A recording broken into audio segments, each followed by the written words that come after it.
you may find that's addressed today, but be sure to stay in touch on this kind of thing. So, just backing up, remember last time we really finished Module 1, and the last topic was talking about Heisenberg's uncertainty principle. And in the context of that, I introduced the operator called the commutator. And we learned that when the commutator evaluates to 0 times, then it's possible to specify 2 things at the same time. But if the commutator does not evaluate to 0 times, but something else, then the 2 observables are complementary. And you cannot specify them both exactly at the same time. That was kind of the last topic. Then we talked about interpretations of quantum mechanics and weirdnesses and counterintuitive things. We talked about Schrödinger's cat, the Copenhagen interpretation, the many worlds interpretation, the hidden variables interpretation. So we've really finished chapter 1, module 1. It's all still chapter 7 in the text. And so we're going to move on today and talk about the first of a set of model problems. And I introduced you to the model problems last time and sort of motivated them. Just before we do that, I wanted to, these are actually in the slides from Friday, the very last few slides, the postulates of quantum mechanics. Yes? I have a question on Canvas. There's something called homework 1 failure of classical physics, and that's due February 2nd. What is that? I don't know. So what I built this course by copying the old course, and I have to make modifications. We don't go at the same speed. I update things, continuous improvement idea. By default, there's a little, just so you know what I see, okay?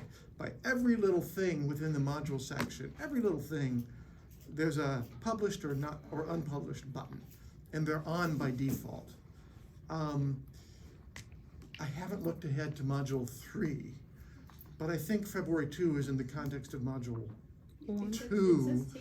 So chances are that is old stuff. Well, February 2. Yeah. What did you say it was? It's February 2nd, and it says take the quiz. It gives the options. No quiz, no quiz. Great. There will be a quiz on Monday, Yeah. but I did turn it off, that quiz off just earlier, just over the weekend. If it's still there, I don't know. Yeah. Basically, it's pretty much the same as homework, just in the form of a quiz. Oh. You answer from the homework, pretty much, and that's all. That's your quiz. So you must have taken it before I took it off, or else I pressed the button twice and it went off and on. I don't know which. But I will definitely check it out. But there's not. Okay, just so you know. So the first exam is coming up in 2 weeks. I'm not going to talk about it now, but I will give you time. And the first quiz, I like to give about a week in advance so that you learn from it and get some idea what the questions are like. You already have some idea if you took PChem 1 with me last time, but still. Okay. So I wanted to look at, this is kind of looking back over what we did in terms of what we call the postulates of quantum mechanics. These are basically the set of ideas you've gradually learned to work with and that we will apply over and over. And there's a set of, I don't know, 6 or 7, there's no conventional numbering, but the first is that all dynamical information about a system is contained in the wave function, psi, which can be just dependent on, I say R, not X, and the R is bold because when it's bold, we're representing 3 dimensions, it's a vector. We're sticking to X for now, but we will eventually have to, generalize. And then we introduced, and so then psi solves either the time independent Schrödinger equation or ultimately the time dependent. But we're focusing on the time independent. And then H, of course, is the Hamiltonian. That's a postulate because, of course, Schrödinger did not derive the equation, he simply postulated it. The second postulate is that the probability that the particle is located within a volume element d tau is psi star psi d tau. That's the Bohm interpretation. We talked about it. So it's really the square modulus. We call the probability density times d tau. We've just had dx so far. A postulate. Third postulate, acceptable wave functions must satisfy some constraints. Psi's got to be normalized, and we saw it's got to be single valued and continuous and smooth. Smooth means the first derivatives are continuous, and square integrable. It can't be normalized unless it's square integrable. They're kind of the same thing. 4, every classical observable corresponds to a quantum mechanical operator. And I just want to say again, a quantum mechanical operator is just a regular operator, but it's one we happen to use in quantum mechanics. To obtain the quantum mechanical operator, there's a recipe. Rewrite the classical expression in terms of momentum and position, and then replace momentum with that and position with that. Do the same thing for x, y, and z if you're in multiple dimensions. And if you're going to use some other kind of coordinate system besides Cartesian, maybe you have to transform. 5, the possible values of an individual measurement of a physical observable are the eigenvalues of the corresponding quantum mechanical operator, one measurement. Then 6, for a system described by a wave function psi, the average value of many measurements of the observable omega corresponding to operator omega is given by the expectation value defined this way. Okay. And that's basically it. Okay, all this weird stuff that we work with is contained within these 6 postulates. There's a 7th postulate, but it's for later. It'll just be gobbledygook if I read it, so I won't even bother. But I will tell you, it takes us to the Pauli exclusion principle, which you may remember from general chemistry. Oh my God. That's it. Okay, so those are the postulates. They're there in the slides. So what I want to do today is really apply these postulates to a particular model problem. I put out a bunch of slides for the day, but I'm basically going to work from the board. Okay.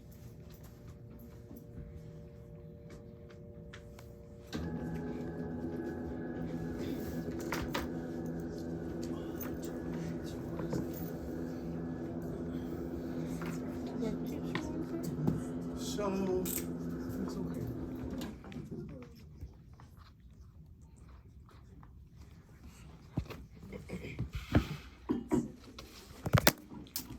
Problem we're going to talk about has a weird name, the particle in a box. In other words, a trapped particle, a particle that is localized in space.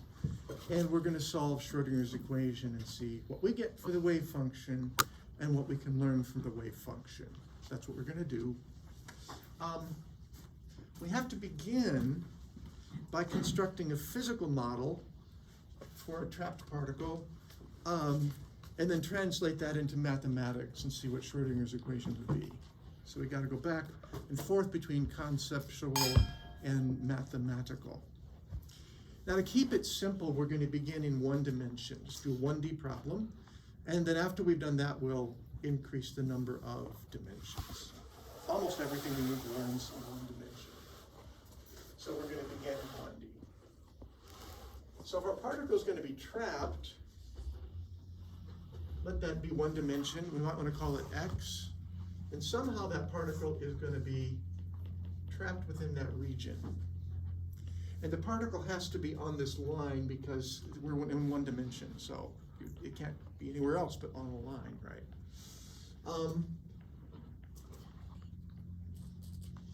Let's say that it's trapped between x equals 0 and x equals L, where L is some number. You define the region by defining L.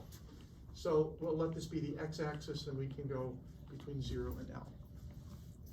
So what does that mean for a wave function?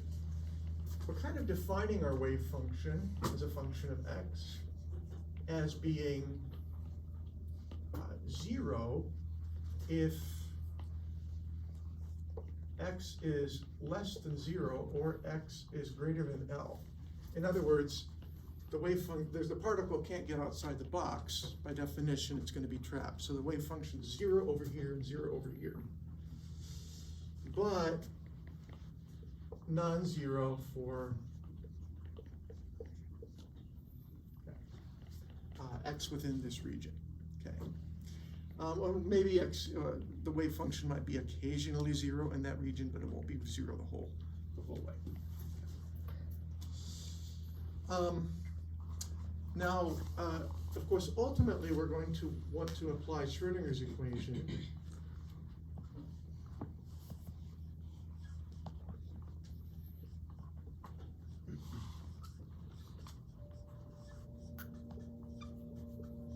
And solve it. And one thing we need to know is the potential energy in order to solve Schrödinger's equation. So let's think about the potential energy. Now suppose that you are a particle and you have some energy, some kinetic energy. You're moving a little bit, but not infinitely fast, some kinetic energy. And you can move about within this region, but you can't get out of the region. So what does that mean for the potential energy? Well, you might imagine a car coasting, right? So it's not no foot on the accelerator, but coasting with some speed, and it encounters a mountain. Well, if it's coasting really, maybe not a mountain, maybe a hill. If it's coasting really fast, it's got enough kinetic energy to get over the hill. Right? By the time it's to the top of the hill, it will have slowed down, but not quite all the way, and it'll get over. Now, going up is like climbing in potential energy. So as you go over climb up the mountain, your kinetic energy is being converted to potential energy. And at the top, if you can go over, you've got a little more kinetic energy than was needed to surmount that. You have enough to convert to potential energy and still go beyond, right? Now, if the mountain's too high, you're not going to have enough kinetic energy to get over. Okay. So this gives us a clue about what to think about kinetic energy. If we want the particle to stay in here, we want a really high, potential energy on the left and on the right. So high the particle can't get out, unless the particle happens to have infinite energy, but we're not going to consider that situation. Okay. So we're going to be really hard about this, serious about this. We're going to say the potential energy, I'm now going to go ahead and add a vertical axis. V is a function of x. Remember, the particle has to stay on this line, but we can plot the potential energy vertically. And what we're going to say is the potential energy goes to infinity at x equals 0, and also at x equals L. And that's all we really need, but we even define V as infinity anywhere less than 0 and anywhere greater than x. That forces the particle to stay out of those regions. So let's put our definition for potential energy here.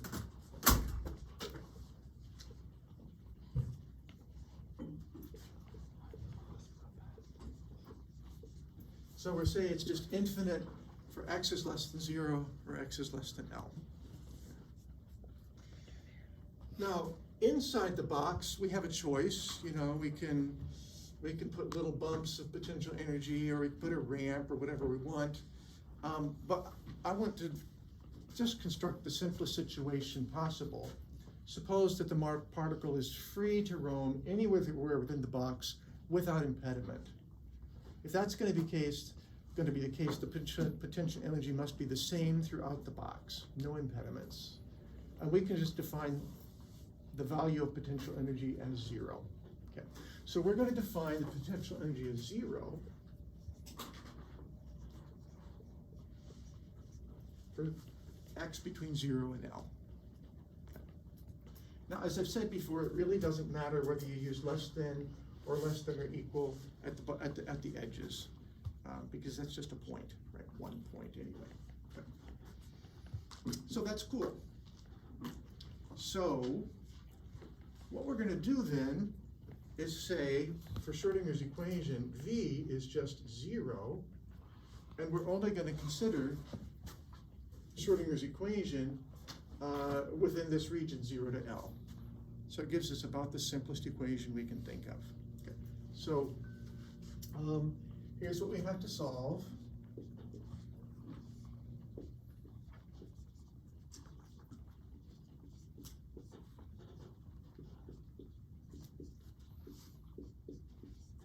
Right? Because V is 0. But we're restricting ourselves to this region from 0 to L. So we've got a differential equation we have to solve. Now we're gonna solve a lot of differential equations in this class, just in a set of model problems. We have about 5 of them or 4 of them or something. If this were a physics class, we would really go about, in quantum mechanics, we'd really go about the process of how we get to that solution. We're not gonna do that here. This is actually so simple, we can pretty much solve it by observation. But in other cases, not. We can't do that. And what I will do is present the solutions to you. Now that might not feel so satisfying. Here they are in a silver platter. But we'll go a little beyond that. You'll be able to verify by plugging in the solution that I claim is a solution and seeing whether it solves Schrödinger's equation. So you can always verify that what I said was true. And if it's not true, then you can be fired or whatever. But this really observation is going to be simple enough. Okay. So notice what we're looking for is some function where if you take the second derivative, you're going to get something else times the original function. Right. E is just a constant. These are constants. You could even move them to the right-hand side if you wanted. So we're looking for some function that when you take the second derivative, you get the function back times something in front, which is just a number. Right? Then because this is remember, this is an eigenvalue equation. Okay. Psi is our eigenfunction, and our eigenvalue is really over here, basically. So one such function is sine x. First derivative is cosine x, and the second derivative is minus sine x. Minus 1 times your original function. That's fine. That'll do it. In fact, though, sine of anything times x will do. The first derivative gives you a times cosine. The second derivative gives you a minus a squared times sine. So minus a squared works as well. Okay. And in fact, any constant out in front times sine is going to work because that's just a constant, and the second derivative just leaves it alone. That's no problem, right? Also, if you think about it, cos x is going to work for the same reason. First derivative minus sine x, second derivative minus cos x right back. Okay. So, in fact,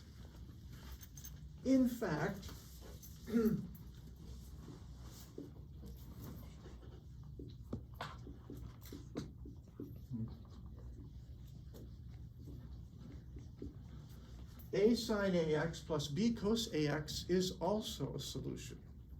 And if you think about it, if you plug this in here and take the second derivative and multiply it by this, if you take the second derivative, you're just going to get a number out in front of the whole expression. This, remember, is a linear combination. I'm not going to go through that math. Okay.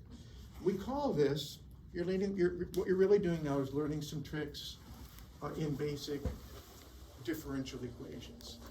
This is a general solution.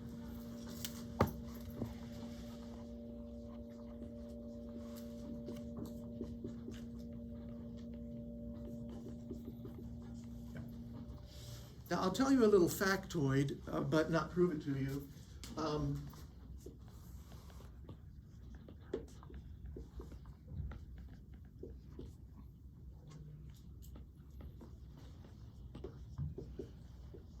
If you think, that's what I wanted to say.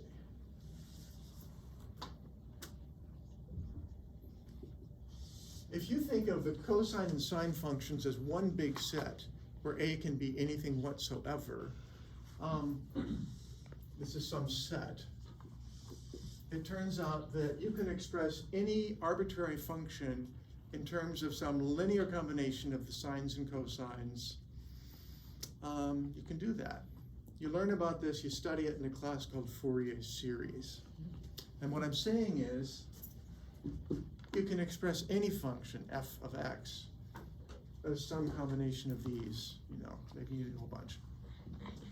Anyway, I just want you to know this is really quite general. This general solution is in fact very general. So let's ask ourselves another question. So I'm going to draw my wave function in blue right here. And let's say we got some wave function, I don't know what it is, but one thing I know is that for values of x less than 0, the wave function has to be 0. And for values of x greater than L, same thing. So in particular, at x equals 0, the wave function has to be 0. Inside the box, it may take on some other value, I don't know what it's going to be, but right at 0, it's got to be 0. Okay. That's because the wave function has to be continuous. That's a constraint of the wave function. It can't be discontinuous. So it's got to be 0 right there at the edge of the box. So let's think about substituting x equals 0 in here.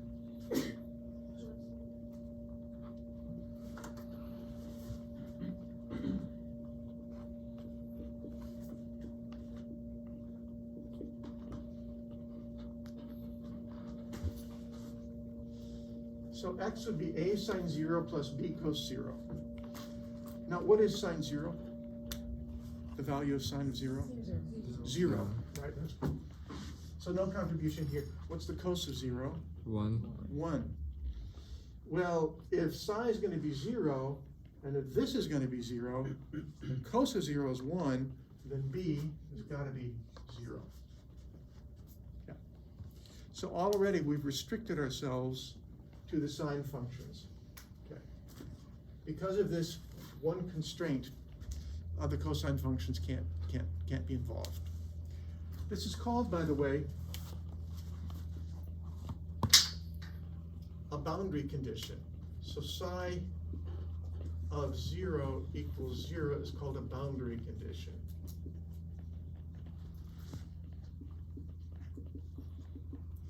And it's a very frequent, there's a whole class of problems called boundary condition problems where you would first solve a differential equation for a general solution and then apply boundary conditions. These are just like, how many of you have met boundary condition problems before? Nobody? Thought so. Some. You all have, but you might not realize it. In physics, have you ever answered the question, here's a ball, I'm gonna let the ball fall, and I want to know the position and velocity at some future time under the force of gravity. Yes. Yes. You've got to specify something to solve the problem. Height. What would that be? The height. Initial conditions. What's the position at time equals 0? What's the velocity at time equals 0? Those are boundary conditions. Temporal boundary conditions in time, but same idea. You've actually met these before. Okay. So that's cool. So we now have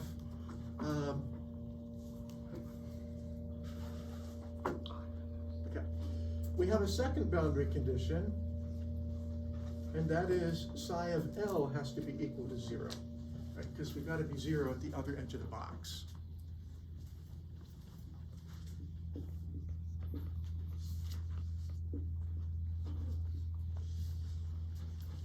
So this is now going to, so I should say this is really where x equals L, so the sine of A times L has to be equal to 0. So now ask yourself, for what values of AL does sine equal 0? 0. 0, pi, 2 pi, right? All of these values in radians, sine is equal to 0. So one possibility is, well, I should say, first of all, this is another boundary condition, right? So we've employed a second boundary condition. So what does that tell us? Well, let's see here. If AL is equal to 0, then A is equal to 0, and our wave function is 0 everywhere, right? So that's kind of silly. There's no particle.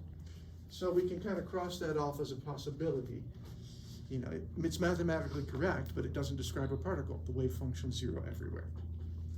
Next possibility is, well, I should say AL can be equal to 0 or pi.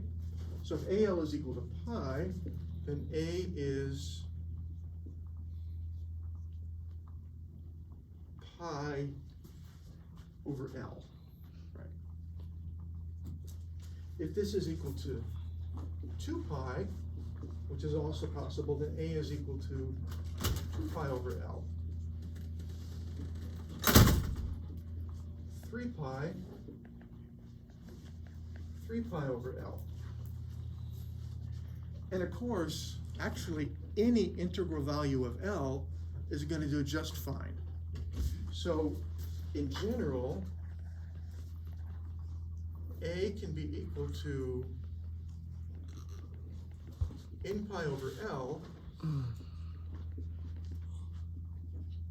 as long as n is a positive integer. So this actually gives us a whole set of solutions. Let's plug this back in to our expression for the wave function.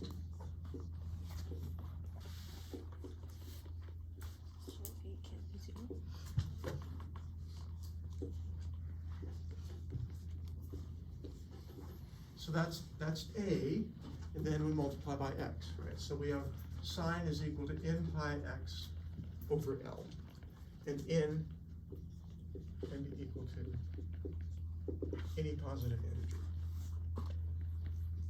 Now notice this represents a whole set of different wave functions. So we often will put a little n down here to tell us, okay, if n is equal to 1, that's psi 1, and then there's 1 goes here. And then if it equals 2, that's psi 2, and the 2 goes here. Whole set of functions. We've essentially solved this. What's the last thing we need to do to complete the wave function? Normalize? Normalize it, exactly. I called this A, but if you wanted, you could just call it N. It's the same thing, it's the normalization constant, yeah. Where you cross AX0, it can't equal to 0? So let's plug. If we say A equals 0, that means psi of x, any old psi of x, is equal to A sine of 0 times x. Sine, and that's the sine of 0, and the sine of 0 is 0. So we have psi equal to 0 no matter what x is. You know, it just hugs the baseline here. The particle's nowhere. There is no particle. So that one can't be. Okay. Yeah, we got to normalize this. So I'm going to tell you what the normalization constant is. You guys know how to normalize. I don't have to do that for you. You got lots of practice over the weekend or before that. So it turns out that there's really a nice thing. It's the square root of 2 over L. Different number for every value of the width L, the size of the box. We've solved for the wave function. We got it. Any questions so far?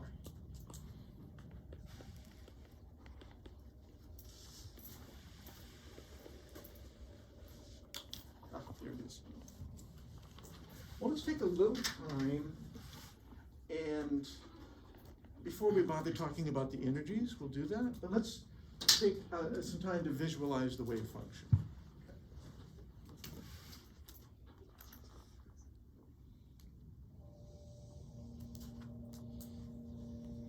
Here's our box. The particle has to be down here, right? But I'm going to plot the wave function as the vertical coordinate.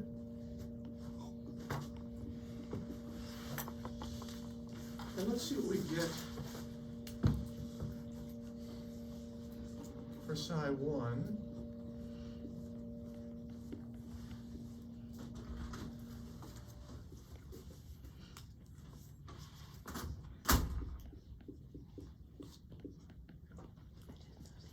So, yeah, that's not good. I was close, okay. That'll kind of work. So obviously we're 0 there. If when x equals L, we get sine of pi times 1, which is pi, which is 0 again. And if we put x equals L over 2, that would be the middle.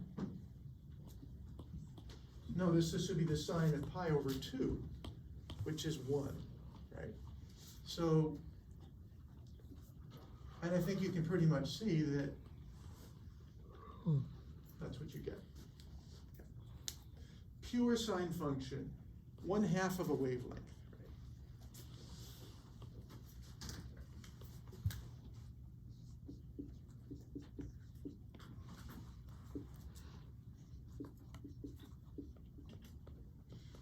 What about psi 2? And we'll do that one in red. 0 here, 0 here.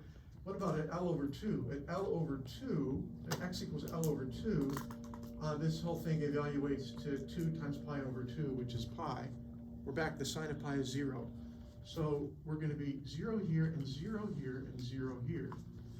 And if you think about it, you're going to get a half wavelength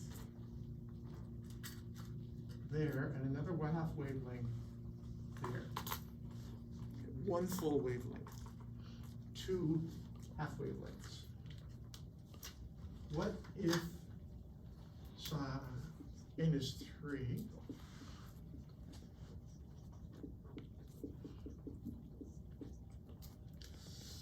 So I'm going to do black now, and I'm now going to let you use your intuition. I'm just going to show you what you get. Okay, you can plug in the math.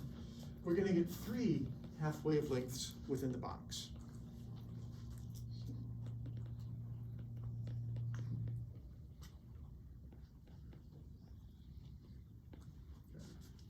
So you get faster and faster vibration if you want to think about it that way. Certainly smaller wavelengths.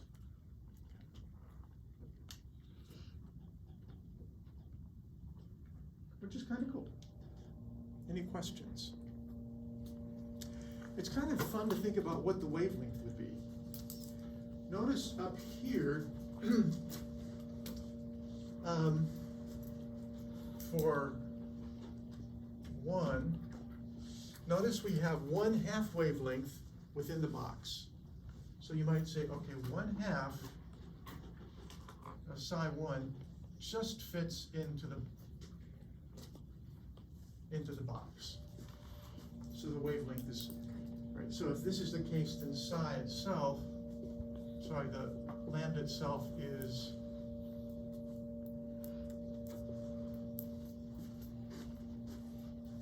L. What about the second case? Well, there we had 2 half wavelengths fit in the box.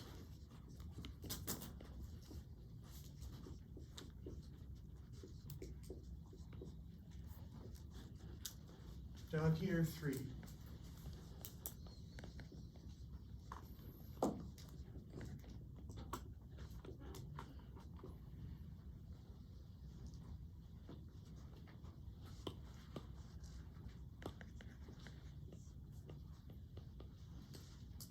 And it's actually helpful to write this L as 2L over 2.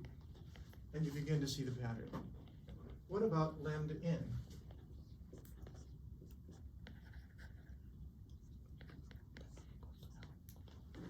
Be the wave load. That's kind of cool. Yeah.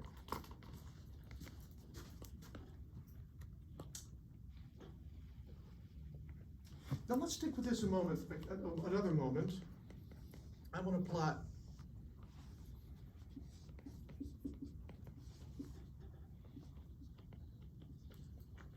psi star psi for lambda 1, and that's going to be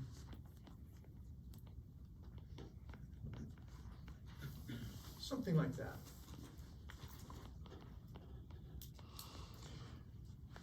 Now let's compare this with our classical expectation.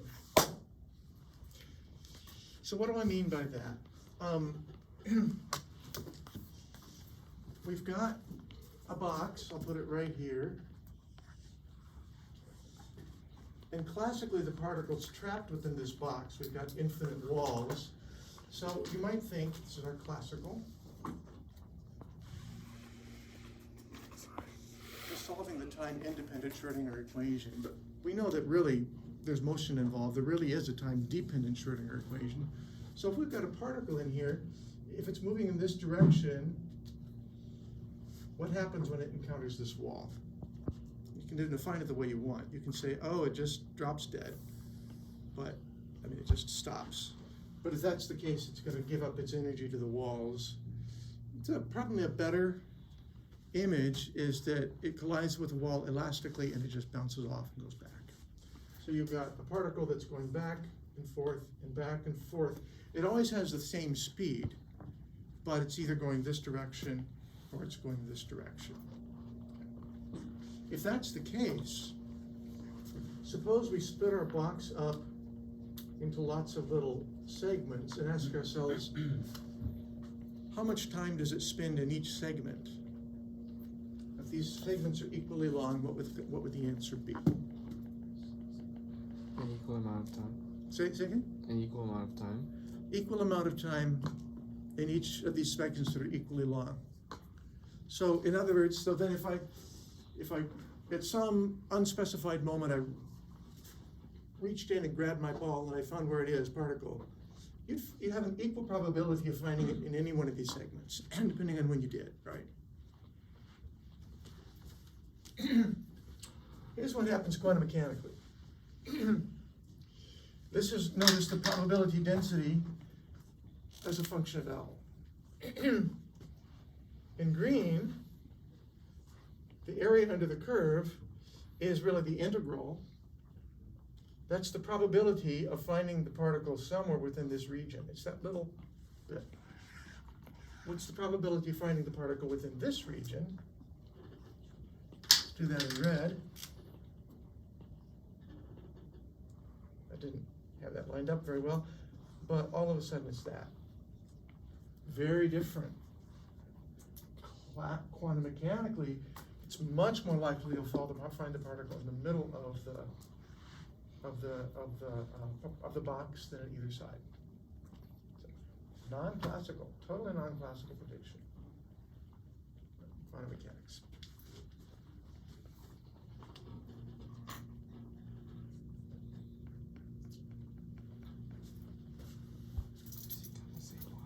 Another question. Suppose you wanted to figure out the average value of the momentum. If we wanted the average value of the momentum, we would have to calculate something. What would it be? Say it again? Expectation value. The average value of anything is the expectation value. So if we want to know the average momentum,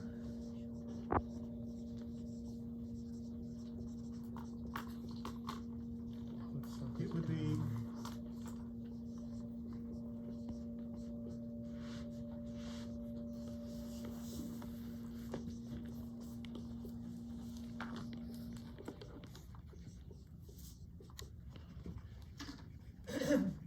remember that is the momentum operator.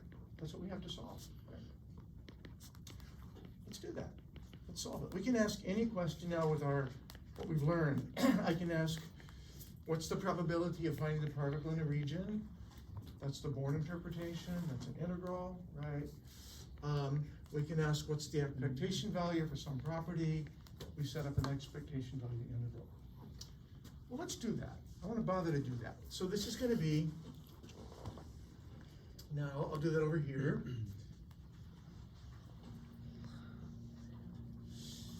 So this is gonna be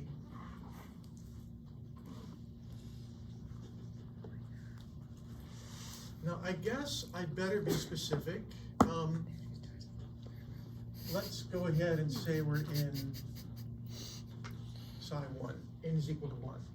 Doesn't matter which I choose, I'm gonna get the same answer no matter what. But let's say it's that one. So this is sine of pi x over L.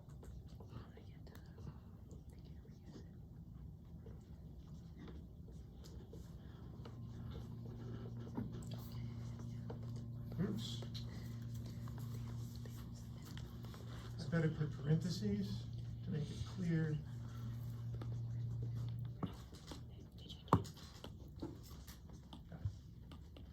And we've got to solve that between 0 and L. So this looks complicated, but I wanted to show it to you because it's not as daunting as it would look at first.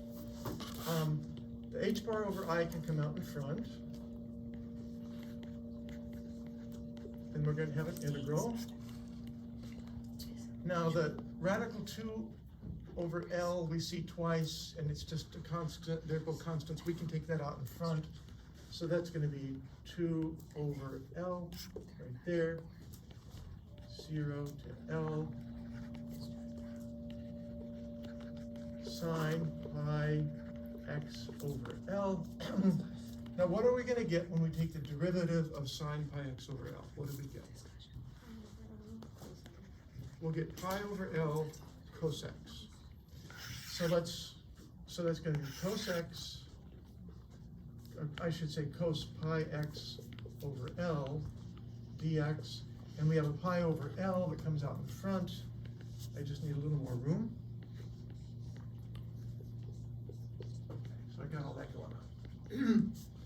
Let's concentrate for a moment just on the integral. Okay, so let's just concentrate on the integral. You can look this up in a book, actually, in the table of integrals. But this is so simple. Does anybody see how to do it right off the bat? A bunch of substitutions. Okay. I'm going to start with one u substitution and call this u. So the integrand is sine u cos u. Now notice that we're saying u is equal to pi x over L, so du dx is pi over L dx, so dx, what did I do wrong? Is pi over 2x. No, it's pi over 2, pi over L. Yeah, that's right. Du dx is pi over L. Okay. So dx itself is L over pi times du. I just did a little. Yeah. So if I want to put du here, I need an L over pi out there. Now this is not so hard. I see, what I did was I substituted for dx right here. I substituted this, and I put the du part here and the L over pi part out here. That's all I did. Now this still looks hard, but let's notice that,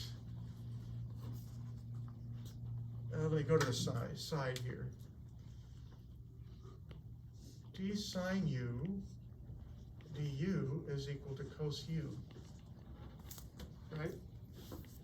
So consequently, d sine u, I know I'm getting in the way here, is equal to cos u du. You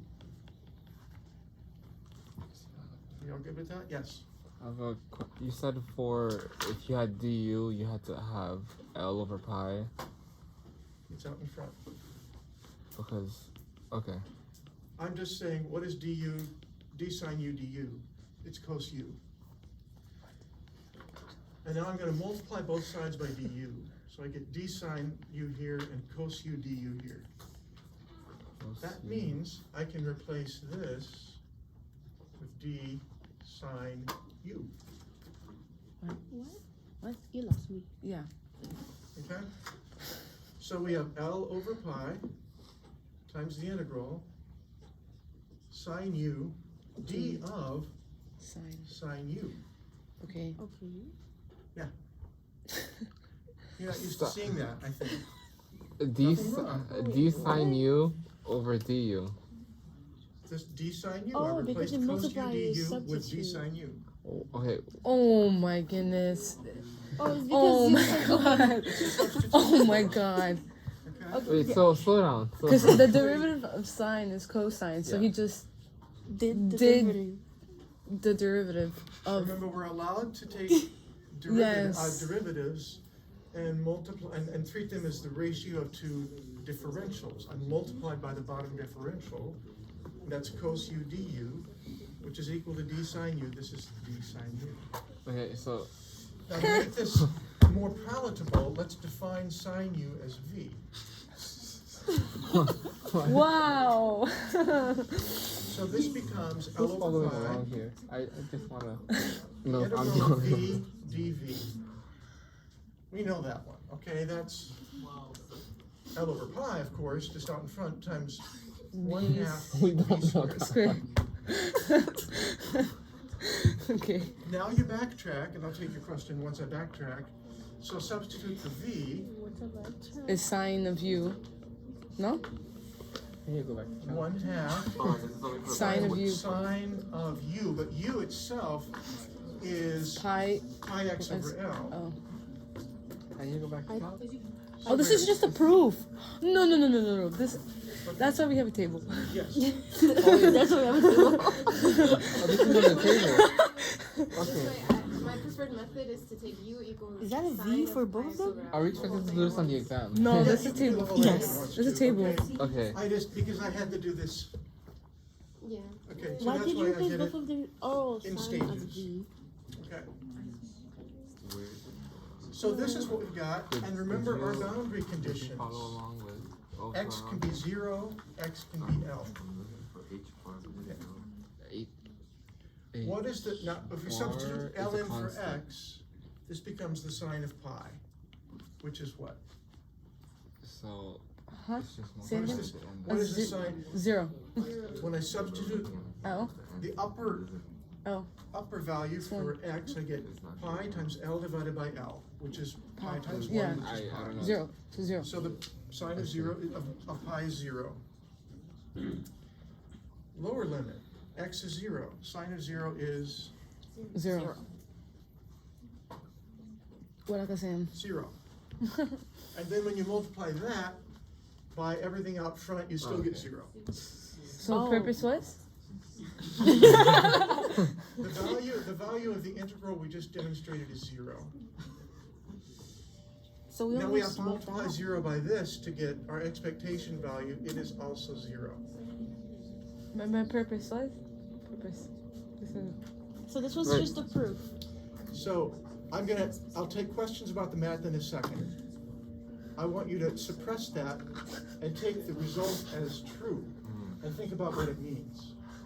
Then we'll come back, if you've got some Can mathy you- questions, that's can you okay. tell me what it Right now, please just take the result as true, or don't. You can Or double check don't. it later or something. Oh, great. Can you tell me what it means? The average value of the momentum is what? Zero. Zero. Oh, it's just a proof. So there's no So it's the momentum. proof. It's a proof. Does that make sense? No. Yes. Yeah, yeah. I got it. I always like to compare it with my classical expectation. And, of course, quantum mechanics can differ from classical, but I'd start there. Classically, I remember I've got this back and forth thing going on, right? Half the time I'm moving this direction with some momentum, and half the time I'm moving this direction Oh. with the same So it's momentum. zero, yeah. Momentum has sign, Plus and minus. positive in the positive direction, negative in the Zero. negative. So classically, we expect that value 0. Not a surprise. Okay, now the mathy questions. Yep. let's say we had this on our exam. This is a fair question. Okay. This is not a hard integral in my book.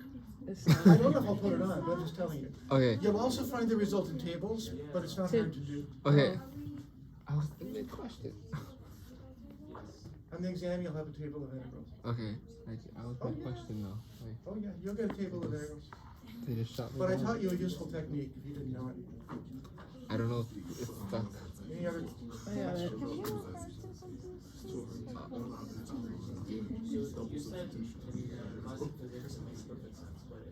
Wow. He lost me when he said d sine u du was equal to cos u. So that's a, You just multiply it. you cannot, I can't tell just by looking at this. Now, There On Wednesday, sine u is if sine we u. get today where I think we're gonna get, on Wednesday at some point, we'll talk about a free particle. Free to roam wherever it wants to roam. And we'll find, we'll find the eigenvalue for the momentum, and we can see if this does make sense. But I think, actually from the symmetry, I can kind of tell. Yeah. Yeah, but you will see that if you decompose the sine function into exponential functions, e to the plus I x, e to the minus I x, it will all make sense in terms of eigenfunctions of the momentum. Because you just cross multiply it. Yeah. I gotta erase something. Good job, Gurley. Let's talk about the energies now. Cross We talked a multiply. lot about the And you just plug in because you already have the wave function itself and the cosine u probability du density. Bam. Where is the particle? It's like this. Oh my god. You can now evaluate lots of stuff. You know how to evaluate the average kinetic energy if you plug in the kinetic energy out. I'm good at math, I promise. The average position, plug in the position Him too. operator. So can I erase this? I'm a math Our tutor. purpose was to I prove swear to that you. momentum is zero. Sorry? Who You were uses proving Shazam? that momentum is zero. Me. I mean, You can say that, yeah. Phones are Shazam. Why do you have Shazam? This? Yeah. What I was doing was evaluating the expectation value of momentum. It turned out to be zero. okay. Evaluating. Wait, can you repeat that? Evaluating expectations. So you just literally Okay. do that and I'll do it for you. Like you don't need the algebra. Oh, but then how do I look at the history? Of momentum. Yeah. I think you can. Oh yeah. But I guess because you have the app, I'm so confused. But yeah, usually it's like, I'm pretty sure you don't need the. Oh my goodness. Micah, can I see your phone really quickly? Give me a second. I'm writing something before I forget. So now I want to talk about the energies. Okay, but it kind of needs to be unlocked. You have to trust me. Remember that E is the total energy. Yes. What values can E take on? That's the question. Quantize, right? Quantize. What values can E take on? Well, because we've already solved for psi, all we have to do is plug psi in, and we can see the energy. So remember, psi sub n is going to be Shazam.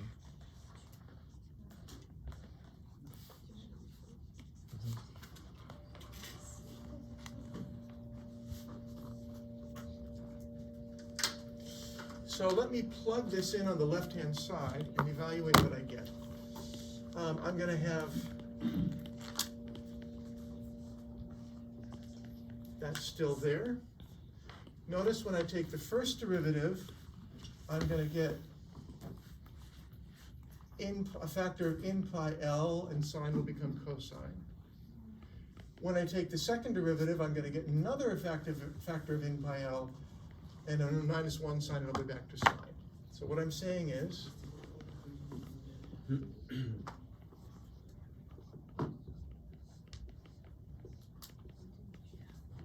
okay, that's from the two derivatives.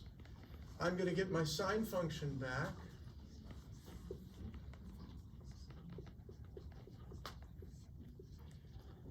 And I still have the radical pi over 2. And I'm going to sandwich that radical pi over 2 right here. Radical 2 over L is what I mean. Oh, you went to lab today? This is what I get. Later. What I've just done is evaluated this second derivative, and that's what I get. The second derivative times minus h bar squared over 2m. Yeah. Yes, and then there's a negative sign out here,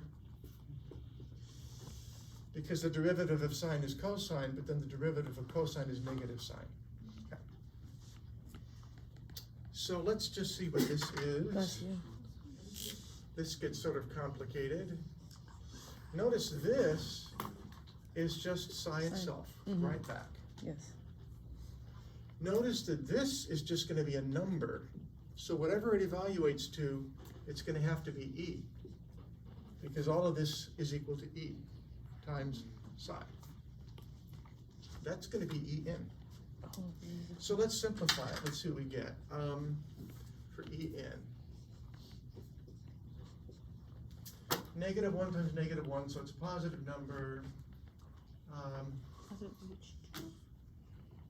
N squared, pi squared, h bar squared all over 2m L squared. That's it. Oh, Those are the values of the energy. Okay. There's another way we like to write it that's a little simpler. We like to massage this. Remember that h bar itself is h over 2 pi, right? yeah. So we're going to square that and then multiply it by pi squared. So the pi squared is going to cancel out here, and we're left with h squared over 4. So this becomes n squared h squared all over, now we have 4 times 2 L squared. Okay. And that's the pi constant. Questions? Okay. Squared. So the two results are that and this. Is that h bar? Mm-hmm. Or is that He just omits it. Energy, there are only particular values of energy possible because n is equal to 1 or 2 or 3, any positive integer. Energy is quantized. It's discrete.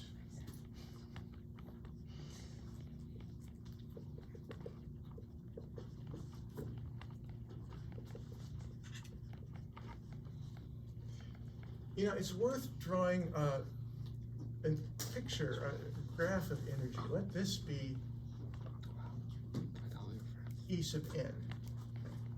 So, and let this bottom here be 0. Well, the first allowed energy level, the smallest one, is when n is equal to 1, right? So this is n equal 1, and the energy is h, right?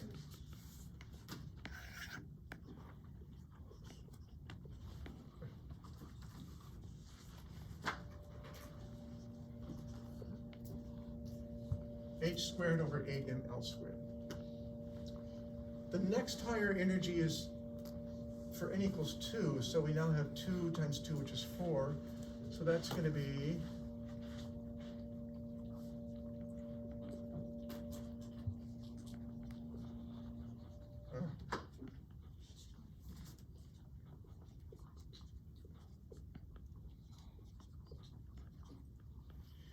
when n equals 3, we're going to have 9 times h squared over 8ml squared. So that gets here.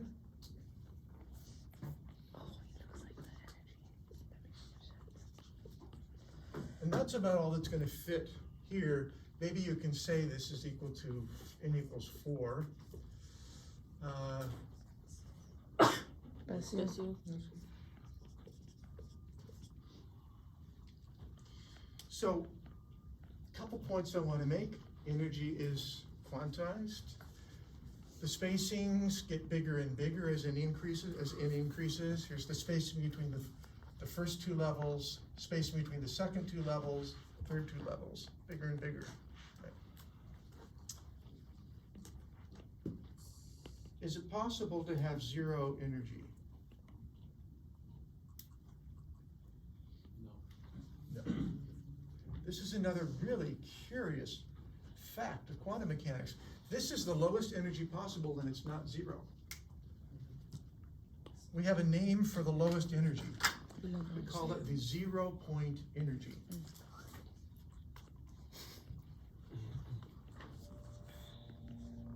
Very creative. And the 0-point energy is characteristic of quantum mechanical behavior. If you think about it, conceptually, this is really weird. So classically, your particle can be at rest, right? It's possible to construct a particle with no kinetic energy. It's just sitting there, not moving. Now think about it. Within the box, we define potential energy as 0. So the total energy is the same as the kinetic energy, and it's not 0. So the particle cannot come to rest. It's somebody's version of hell. I just can't rest. So, curious fact, you know, a quantum particle that is confined will never be at rest. If it's not confined, you can construct that, but if it's confined, it will always have an energy, and that's what it is. Okay. Notice the L in the denominator, by the way. The smaller L is, the bigger this number is. So when you make L really small, your energies get larger, and in particular, your 0-point energy is larger. So start thinking about these things, and you'll build up your quantum mechanical intuition. So that was a lot, but I think I've told you what I wanted to tell you about the one-dimensional particle in a box. Yeah. That H, is it the same as H bar, or is that the Planck constant? You right here? Yeah. That's an H. Bar?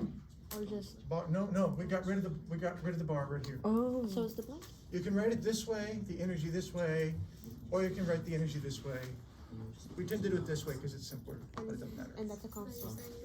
Yeah. So, You're right. Kiddo. okay. Let me see the time. Yeah, it's Okay, just 104. It's also an H. Okay, 104. My Crocs are crocking. And that's the Planck constant.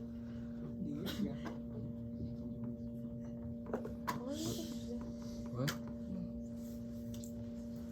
So the next thing we need to do, and we can't go all the way, is go to higher dimensions. And first we'll just go to 2 dimensions, You just call me after and then we'll go to first 3 meeting dimensions.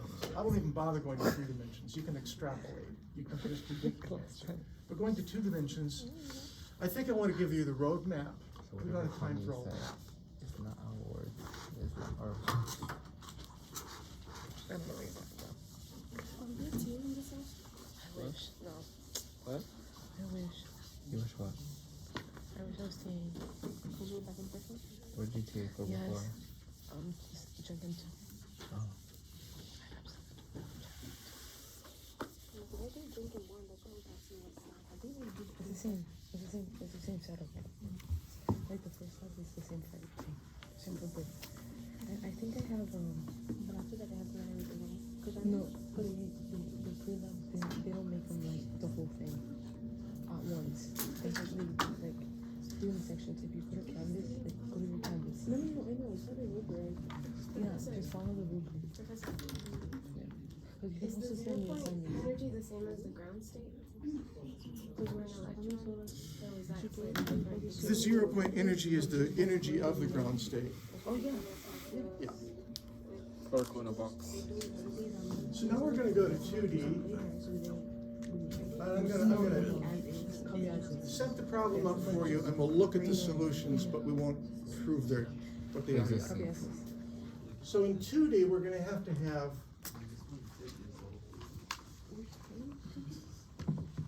a box like this. The particle can be anywhere within the box. Okay. Now it's harder to plot the potential energy at the same time as I show you the box, but there you are.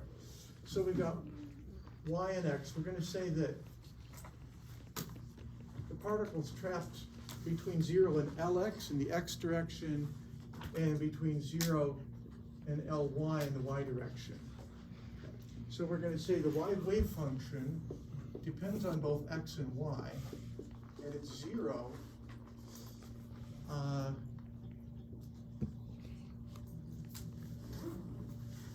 Well, let's say this, it's not equal to 0 for Ow. x between 0 and Lx.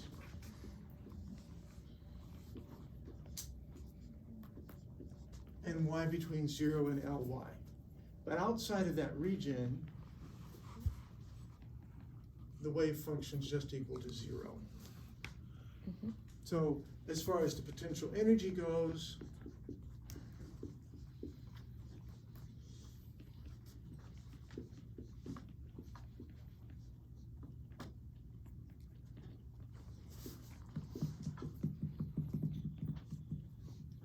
looks like a 4.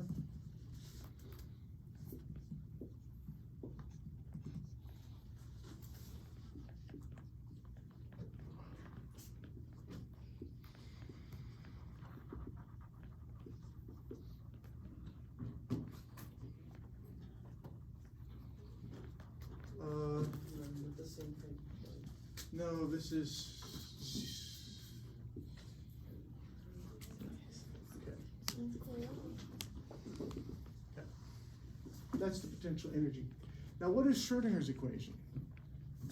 Well, if you think of kinetic energy, there's a total kinetic energy can be decomposed into a kinetic energy in the x direction and a kinetic energy in the y direction, right? So, in other words,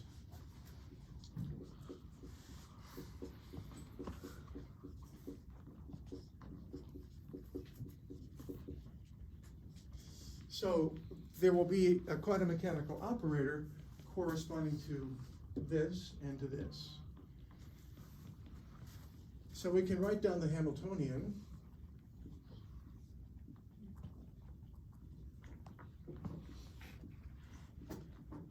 Okay, this is the operator for kinetic energy in the x direction.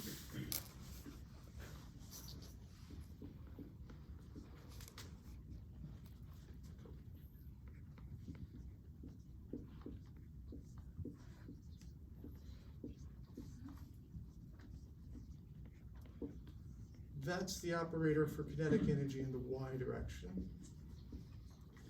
All of that acting on psi, and I'll just remind you psi depends on x and y.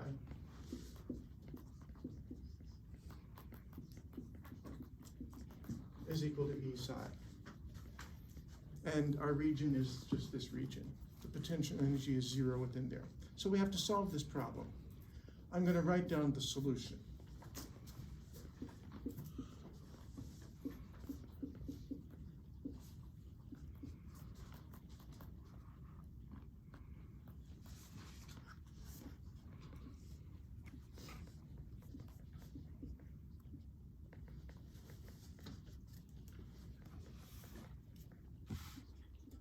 This is the normalization constant.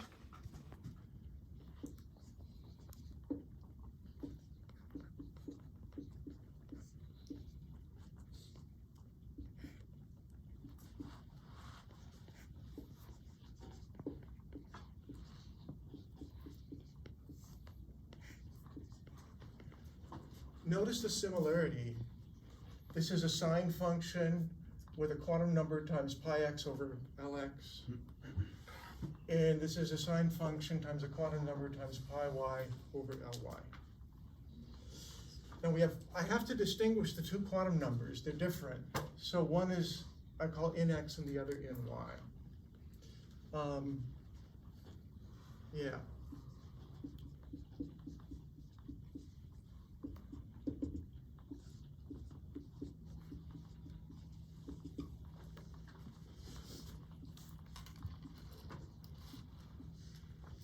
And psi is different for each nx and ny. So there's just the solutions. And the energies turn out to be equal. Total energy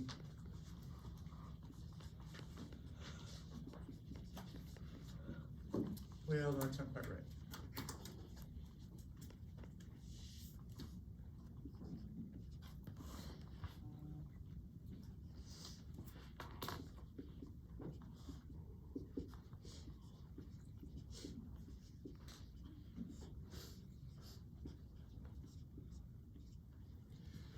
And the total energy turns out to be the sum of the two components. So next time what I'm going to do is start from there. I want to show you, I actually want to show you how this was determined, because it's a mathematical technique we'll see a lot of times. It's called separation of variables. And then we'll visualize the solutions. Okay. We'll go on from there, because that won't take the whole time. But we're going to start with that. Okay?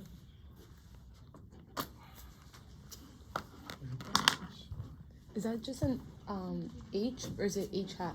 The H Mark? It's Yeah. H, it's H, not it's just bar. H? Okay. Yeah. So the operator would be the both of the secondary. Oh please. You did the same to me when I was Yeah. on X. Notice that this operator has partial derivatives. What is this karma? So in terms of differential equation lingo, we call this a partial differential equation, a By PDE. scientists, when they can't solve something, they're like, you know what? I No, can it's do it. called. There's an equal and opposite reaction. Physics. Duh. Physics start a lot of pairs. Is it running something new? Am I going to have to retake a picture? By contrast, this one is information. Where's the right here? I wish it did Diffie cube. No, you don't. Had only regular derivatives. So we call this an ordinary differential equation because it doesn't have partial derivatives, just regular derivatives. Ordinary, sorry, not different, not normal, ordinary differential equation.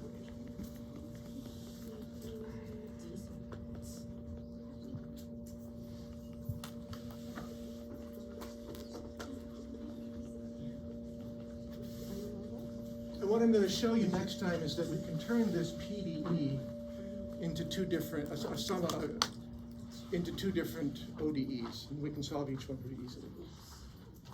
Okay, so that was a lot. We are done. Okay, take a look at these notes before next time because we'll